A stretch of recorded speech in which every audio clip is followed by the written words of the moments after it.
তো আমরা এখন নাস্তা করে নিচ্ছিলাম। এখানে আমি, ভাবি আর ইনিয়া নাস্তা করছিলাম ডিম পোস্ট, আলু ভাজি আর পরোটা। এই তো আমার মেয়ে খেলতেছিল আর এখানে তার মামিকে দেখতেছিল, লুক দিতেছিল। তো বাই দ্য ওয়ে, আসসালামু আলাইকুম সবাইকে, কেমন আছেন? আশা করি সবাই ভালো আছেন, দেশের এবং দেশের বাইরে যারা আছেন। তো আজকে আমি নিয়ে এসেছি নতুন একটি ব্লগ, আশা করি আপনাদের কাছে ভালো লাগবে। তো আজকের ব্লগটি হচ্ছে আমি যাচ্ছিলাম আমার ভাইয়ের বাসায়, মানে আজানদের বাসায় দাওয়াতে, ঈদের দাওয়াত ছিল। তো এখানে আমি আর জাহাপনা ছিলাম রিকশায়, আমরা বের হয়ে গিয়েছিলাম। আর আরেক রিকশায় ভাবি, ভাইয়া এবং ইনায়া ছিল। তো এখানে আমি আমার জাহাপনাকে, যেটা সবসময় করি, জ্বালাচ্ছিলাম। তো আমরা পৌঁছে যাই, তো ভাইয়া, ভাবি, ইনায়া। তো আমরা বাসায় চলে যাচ্ছিলাম ভাবিদের। তো এইবার ঈদে আমি আমার ভাইকে অনেক মিস করছি, আমি না সবাই, আমার খালতো ভাই যে মারা গেছে, হিমেল ভাইয়া। তো এখানে ভাবি ছিল, আজান ছিল, ওইটা আমার ফুপি ছিল, আর আম্মু সকালেই চলে গেছিলো ওদের বাসায়। এটা ছিল আমার ফুপাতো বোন এবং ফুপাতো বোনের হাজব্যান্ড, মানে আমার দুলা ভাই। তো এটা ছিল ওদের বাসা।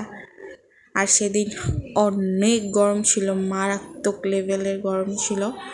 তো সেটাই আপনাদের সাথে শেয়ার করছিলাম আর বলছিলাম। আর আমি ওদের বাসায় জন্য ফালুদা বানিয়ে নিয়ে গেছিলাম, কারণ আমার বাপজান অনেক পছন্দ করে, আজান আমার হাতে ফালুদাটা অনেক পছন্দ করে। আর ভাবি এখানে শরবত দিচ্ছিল সবাইকে। আর আমার মেয়েটা পুরা খোলামেলা বাসা পেয়ে অনেক খেলাধুলা করছিল, আজান সবাই মিলে। এটা আমার ফুপু, বড় ফুপু, আমার দাদির মতন দেখতে পুরা। তারপরে এই রুমে চলে আসে। আর সেদিন দাওয়াত শুধু আমাদের ছিল না, আমার ফুপাতো বোনদেরও ইনভাইট করা হয়েছিল। তো ওরা চলে আসছে, ওই তো নিচে দেখা যাচ্ছে উর্মি আপুকে, উর্মি আপু, জুথি, রনি ভাইয়া, ওরা চলে আসছিল। তো এটা ছিল উর্মি, এটা ছিল আমার ভাই রনি ভাইয়া, ওইখানে ছিল জুথি, ভাবি।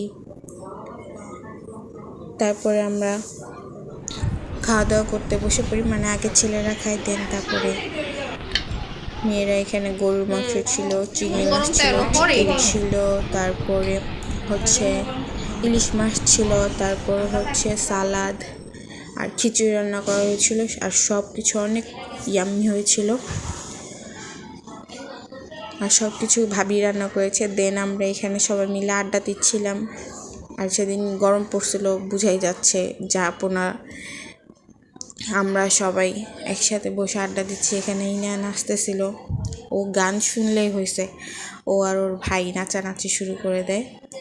বাই দ্য ওয়ে, মাশাল্লাহ, ওদের ভাই বোনের বন্ডিং সারা জীবন যেন ভালো থাকে। তো এখন আমরা প্ল্যান করলাম, যেহেতু ভাবি আসছে, আমাদের বাইরে যাওয়া হয়নি এখন পর্যন্ত। তো ভাইয়া বলতেছে যে চলো আমরা একটু বাইরে যাই।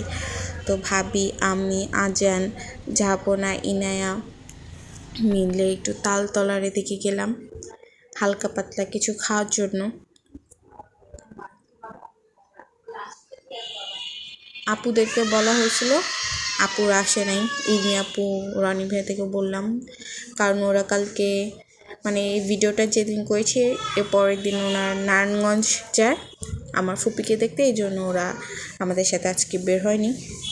তারপর আমরা আমাদের গন্তব্য চলে গেলাম। আর কমন সবাই চিনে তালতলার আপন কফি শপ। তো ওইখানে আমরা চলে গেলাম একটু কফি খাওয়ার জন্য। তো এই ছিল আমার ভাবি, এ ছিল আজান, আমার বাপজান, এই ছিল ইনিয়া, ইনিয়ার পাপা আর ভাইয়া একটু বাহিরে ছিল।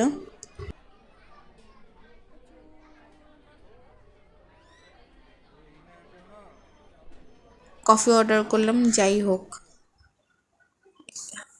বাচ্চাদের জন্য চিকেন অর্ডার করেছিলাম, আম্মার জন্য আর ভাবির জন্য 2 ফুচকা, আর ভাইয়া আর জাহাপনার জন্য হচ্ছে কোল্ড কফি। তারপর এখান থেকে খাওয়া দাওয়া করে দেন আমরা বের হয়ে যাই। তো আজকের ভিডিওটা এ পর্যন্ত, সবাই ভালো থাকবেন আর সবাইকে আসসালামু আলাইকুম, ঈদ মোবারক।